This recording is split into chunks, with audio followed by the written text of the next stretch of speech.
Hello नमस्कार दोस्तों, आप लोगों का अपना यूट्यूब चैनल रोजगार 7590 में स्वागत है। आज आप लोगों को बताने वाले हैं जितने भी सीसीए भाई हैं उनके लिए बहुत बड़ी अपडेट है। आपको बता दें कि देखिए, जो लोग अप्रेंटिस कंप्लीट कर चुके हैं और ग्रुप डी का फॉर्म फिलअप कर चुके हैं, क्योंकि देखिए जो लोग अभी तक फिलअप नहीं किया क्योंकि उनका अप्रेंटिस बाद में कंप्लीट हुआ है, तो उनके लिए तो ये महत्वपूर्ण वीडियो नहीं है। लेकिन जो लोग ग्रुप डी में फॉर्म अप्लाई किए हैं तो उनके लिए काफ़ी महत्वपूर्ण वीडियो होने वाली है। तो आपको बता दें कि देखिए, रेलवे ग्रुप डी का फॉर्म आपने जब से फिलअप किया तब से काफ़ी समस्याओं का सामना करना पड़ा है। जैसे कि जब फॉर्म फिलअप कर रहे थे तो आपका उसमें जैसे मतलब ट्रेड नहीं शो कर रहा था।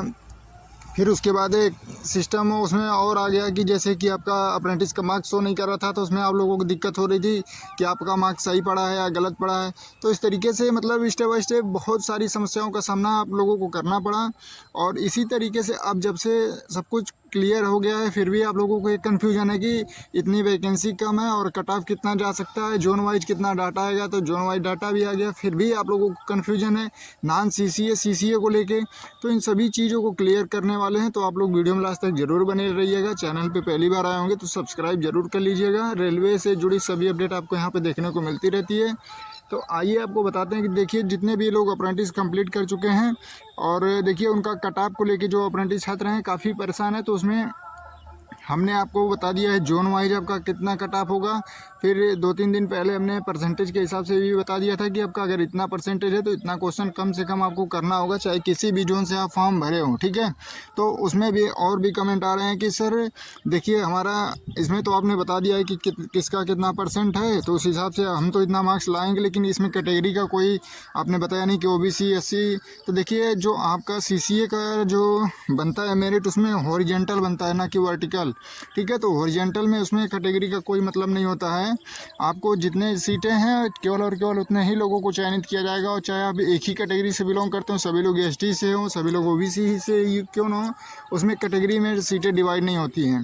तो इन सभी चीज़ों को लेकर और भी आपको एक कन्फ्यूजन बनी थी। तो देखिए कि काफ़ी आप अलग अलग एप्लीकेशन पे आप लोग जब टेस्ट दे रहे हैं, जो छोटे छोटे प्लेटफॉर्म हैं, जैसे मान लीजिए तो उसमें जैसे 100-150 बच्चे उसमें टेस्ट दे रहे हैं अप्रेंटिस छात्र, तो उसमें किसी का 70 आ रहा है, किसी का 75 आ रहा है।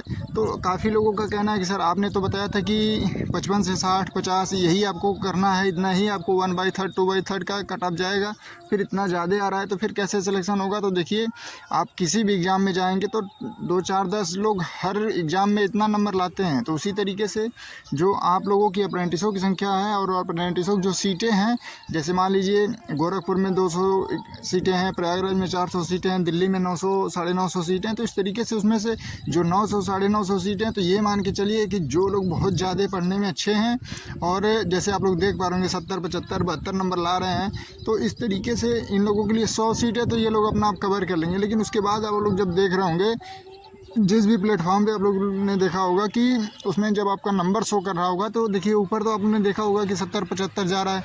जैसे ही 30 बच्चों तक जाएंगे ना, तो उसमें आ जा रहा है 25 30 पे आ जाएगा कट ऑफ। तो इसी तरीके से देखिए 150 लोग टेस्ट दे रहे हैं और 4-5 लोगों का नंबर हाई आ गया है। तो इसका मतलब ये नहीं है कि अब सभी का इतना ही जाएगा। देखिए 10 लोगों का अगर हाई आया है, फिर उसके बाद जब 20वां नंबर तक आएंगे ना, तो उसमें से आप देखेंगे कि 20-25 तक कर रहे हैं। तो इस तरीके से टॉप 10 में तो सभी मान लीजिए 2 4 10 लोग 20 लोग तो आएंगे ही, आप लोगों को उनसे घबराना नहीं है।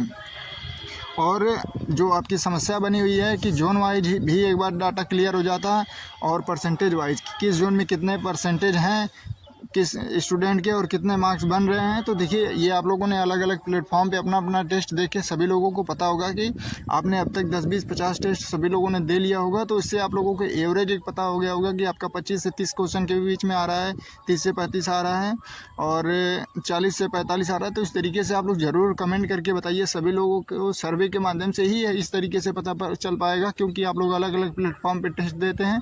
तो इस तरीके से काफ़ी सारी समस्या हो रही है। तो जब तक आप लोग अपना कमेंट करके नहीं बताएंगे कि आपका कितना से कितने के बीच में हो रहा है और कौन से जोन में है और आपका अप्रेंटिस में कितना है, तभी आपको सभी लोगों का डाटा इकट्ठा करके एनालाइज करके आप लोगों को ये चीज़ें प्रोवाइड हम करा पाएंगे। तो आप लोगों से रिक्वेस्ट है कि जितने लोग इस वीडियो को देख रहे हैं सभी अप्रेंटिस छात्रों को ये शेयर कर दें और सभी को ये जानकारी प्रोवाइड करा दें। और देखिए, अप्रेंटिस छात्रों के लिए कोई कैटेगरी का मायने नहीं होता है। एसटी से बिलोंग करते हो, एसटी ओबीसी किसी से बिलोंग करते हो, ओरिजेंटल रिजर्वेशन होता है, इसमें आपका कोई कैटेगरी का मतलब नहीं है। आप लोग कैटेगरी डिग्री को लेकर परेशान न रहें और आप लोग अच्छे से तैयारी करें। अगर कोई दिक्कत आती है इस तरीके से जिस भी समस्या हो तो आप लोग कमेंट करके बताइए, उसमें आपको क्लियर से पूरी जानकारी प्रोवाइड करने की हमारी जिम्मेदारी है। और आप लोग इस वीडियो को ज़्यादा से ज़्यादा अप्रेंटिसों को शेयर करके उनसे उनका जोन वाइज डाटा कलेक्ट करने की कोशिश करिए कि किस जोन में किसका कितना मार्क्स बन रहा है, तभी आपको क्लियर डाटा हम प्रोवाइड करा पाएंगे। और जो लोग चैनल पे पहली बार आए होंगे तो चैनल को सब्सक्राइब कर लीजिएगा। धन्यवाद।